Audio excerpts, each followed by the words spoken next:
বাবা মায়ের চোখে চোখ রাখতে পারি না। তাদের নীরব চাহনি যেন হাজার অভিযোগের ভার চাপিয়ে দেয় আমার বুকের উপর।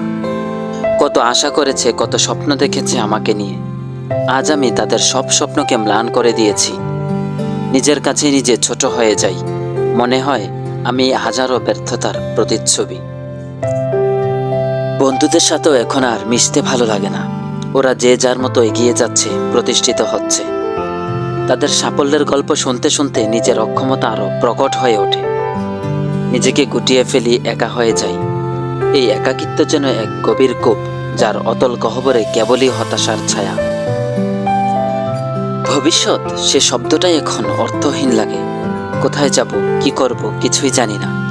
অন্ধকার সুড়ঙ্গের শেষ প্রান্তের আলোর রেখা দেখতে পাই না।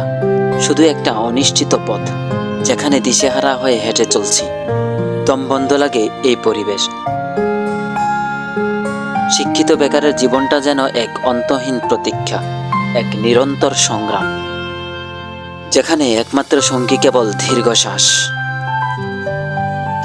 এই চিত্রটা শুধু একজনের নয়, অসংখ্য শিক্ষিত বেকারের প্রতিচ্ছবি।